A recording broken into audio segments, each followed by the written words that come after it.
శేఖర్ రెడ్డి గారు, చంద్రబాబు నాయుడు గారు మాట్లాడింది విన్నారు కదా. మొత్తానికి ఈ కేసు ఎంత ఫాలో అప్ చేస్తున్నారంటే చంద్రబాబు నాయుడు గారు, లోకేష్ గారు మనుషుల్ని పంపించడమే కాదు, అసలు ఏం జరుగుతోంది దీని వెనుక అనేది చాలా చక్కగా ఫాలో అప్ చేసుకుంటూ వస్తున్నారు. ఇమీడియట్గా రియాక్ట్ అయ్యారు. ఒకటి. రెండోది, అసలు రాజకీయాల్లో రౌడీలు వచ్చేశారు, ఆ రౌడీలతో నేను ఫైటింగ్ చేస్తున్నాను అని మళ్ళీ అది ఈ నీతి సూత్రాలన్నీ చెప్తుంటారు. ఏం చెప్తారు వీటన్నిటిపైన? సార్, రాజకీయాల్లో రౌడీలు వచ్చారు అనే మాట బాగా మాలాంటి వాళ్ళకి చాలా హ్యాపీగా అనిపిస్తుంది సార్. ఎందుకంటే మల్లెల బాబ్జీ గారి ఏదైతే మరణ వాంగ్మూలం సూసైడ్ లెటర్ లో రౌడీలు ఎవరో చెప్పారు సార్. పింగళ దశరథరామ్ గారికి లోపల దిగిన కత్తి కంటిన రక్తం చెప్పొద్దు సార్ ఎవరు రౌడీలో.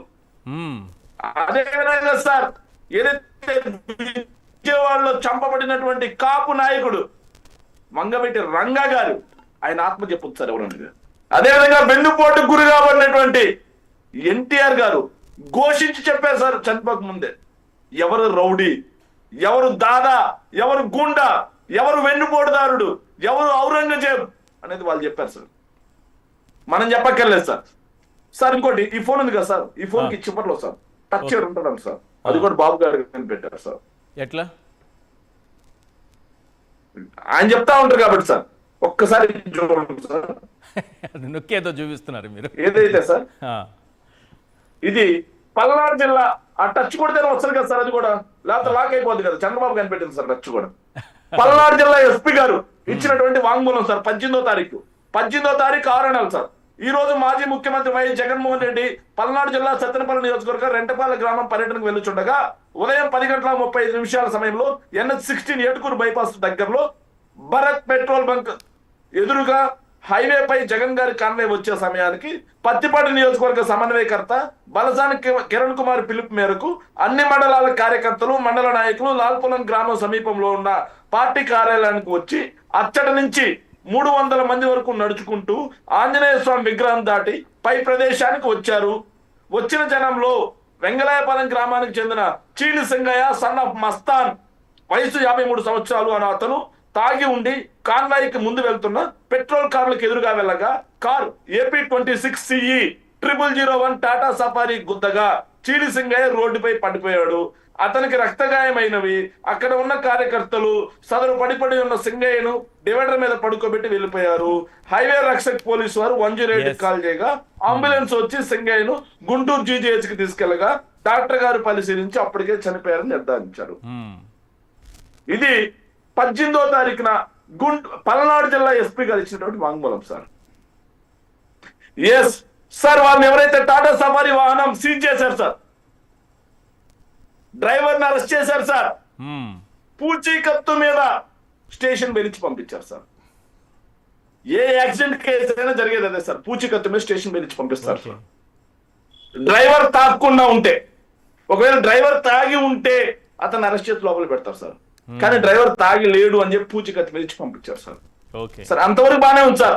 మళ్ళీ 22వ తారీఖు వచ్చేసరికి సోషల్ మీడియాలో వచ్చినటువంటి వైరల్ అయినటువంటి వీడియో ఆధారంగా జగన్మోహన్ రెడ్డి గారు నిందితులు అయిపోయారు సార్. కారులో కూర్చున్నందుకు జగన్మోహన్ రెడ్డి గారు నిందితులు అయిపోయారు సార్. అదే కారులో కూర్చున్నందుకు ఏదైతే వైవి సుబ్బారెడ్డి గారు నిందితులు అయిపోయారు సార్. అదే కారులో కూర్చున్నందుకు ఏదైతే చిలకలూరుపేటకు చెందినటువంటి విడుదల రజనీ గారు నిందితులు అయిపోయారు సార్. కారులో కూర్చున్నగా నిందితులు అయిపోతారు సార్. ఇది ఆంధ్రప్రదేశ్ కు సంబంధించినటువంటి ఏదైతే కొత్త సాంప్రదాయం సార్. తర్వాత ఏదైతే వాళ్ళు ఇచ్చినటువంటి పంచనామా సార్, పంచనామాలో కూడా సార్ ఎక్కడా కూడా చనిపోయే గాయాలు లేవు సార్. పార్టీ కార్యకర్తలు అందరూ కూడా సార్ అతను ఆటోలో తీసుకెళ్తాం లేకపోతే మా కారులో తీసుకెళ్తాం అంటే ASI గారు 35 నిమిషాలు ఆపారు సార్. ఇవన్నీ కూడా మా అనుమానాలు సార్. మా అనుమానాల తర్వాత ఈ రోజు సింగయ్య గారి సతీమణి బయటకు వచ్చి అనుమానం వ్యక్తం చేసింది సార్. రాజకీయ అనుమానాలు పక్కన పెట్టండి. బాధితురాలు ఒక అనుమానం వ్యక్తం చేసిన తర్వాత ఇమీడియట్ గా దానిపైన విచారణ జరపాలా లేదా సార్? మేము అదే మా అనుమానాలు అంటే రాజకీయ కక్షనండి, రాజకీయ కుట్రనండి. కానీ ఆవిడ తన భర్తను కోల్పోయింది, బాధలో ఉంది. ఆవిడ మాట్లాడిన మాటలను సుమోటోగా తీసుకొని సిట్టింగ్ జడ్జి చేత ఎందుకు మీరు విచారణ చేయించలేకపోతున్నారు? లేకపోతే రిటైర్డ్ జడ్జి చేత ఎందుకు మీరు విచారణ చేపట్టలేకపోతున్నారు? లేకపోతే సిబిఐ చేత ఎందుకు మీరు విచారణ చేపట్టలేకపోతున్నారు? విచారణ చేపడితే ఖచ్చితంగా మీ డెవలప్మెంట్ బయటకు వస్తుంది. విచారణ చేపడితే సాంకేతిక సమస్య ఖచ్చితంగా కనిపిస్తుంది. మీ ఏదైతే రైట్ విచారణ చేపడితే ప్లీజ్ ఖచ్చితంగా ఇక్కడ ఒక విషయము అంటే మీరు కూడా ఫోటో వేయలేదనుకుంటా. ఈరోజు జగన్మోహన్ రెడ్డి గారిని రెండు కుటుంబాలు కలిశాయి. జయవర్ధన్ గారి కుటుంబము, సింగయ్య గారి కుటుంబము కలవడం జరిగింది. అవును జగన్మోహన్ రెడ్డి గారిని కలవడము అంటే ఒక నమ్మకం. అవును ఒకవేళ జగన్మోహన్ రెడ్డి గారి అంటే నేను నా ఫీలింగ్ చెప్తున్నా, జగన్మోహన్ రెడ్డి గారి తప్పు ఉంది లేదా ఆయన కారు కింద సింగయ్య గారు నిజంగా పడ్డారు అన్న ఆలోచన కనుక ఆ కుటుంబానికి ఉంటే వెళ్ళి కలవరు, ఎవరు కూడా కలవరు. మీరైనా కలవరు, నేనైనా కలవరు. అవును కానీ వాళ్ళకి నిజం తెలుసు ఆ కుటుంబానికి. అందుకే వాళ్ళు అంత ప్రేమగా వెళ్ళి జగన్మోహన్ రెడ్డి గారికి కలవడం జరిగింది. ఆ విషయాన్ని ధైర్యంగా బయటకు వచ్చి ఈరోజు మాట్లాడడం జరిగింది. ఈరోజు ధైర్యంగా బయట మాట్లాడడం అంటే అది పెద్ద ఛాలెంజ్ అండి. ఆంధ్రప్రదేశ్లో ధైర్యంగా మాట్లాడడం, అది కూడా ఒక ఎస్సీ మహిళ చాలా ఛాలెంజ్. 50 మంది గోండాలు ఇంటిపైకి వెళ్ళినా సరే ఆమె బయటకు వచ్చి ధైర్యంగా మాట్లాడినంటే జగన్మోహన్ రెడ్డి గారు అంటే ఆమెకున్నటువంటి ఆ ఇష్టము, ఆ ప్రేమ, అభిమానము, ఆ గౌరవం అన్నది మనకు కనిపిస్తుంది. రెండోది ఇక్కడ జయవర్ధన్ గారి కుటుంబం, ఈ రోజే ఆ కుటుంబం కూడా కలవడం జరిగింది.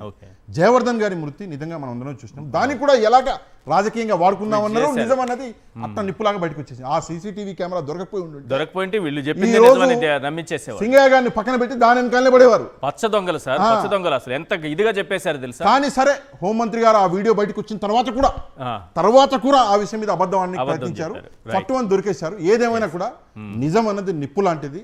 వైసీపీ తప్పు చేయదు, జగన్మోహన్ రెడ్డి గారు తప్పు చేయరు. తప్పు చేస్తే ధైర్యంగా అవునండి ఈ తప్పు జరిగింది అని ఒప్పుకునే ధైర్యం ఆయనకు ఉన్నది. ఆయనకి జైలు అంటే భయం లేదు, పోలీసులు అంటే భయం లేదు. ఆయన జైలుకి వెళ్ళి 16 నెలలు జైల్లో ఉండొచ్చిన వ్యక్తి, వచ్చి ముఖ్యమంత్రి అయినటువంటి వ్యక్తి. ఆయన జైలు నుంచి భయపడ్డాడు లేదా పోలీసులకు భయపడ్డాడు అని నవ్వుతున్నారు. సో ఆ విషయం మనం కూడా గమనించాలి, ప్రజలు కూడా గమనించాలి.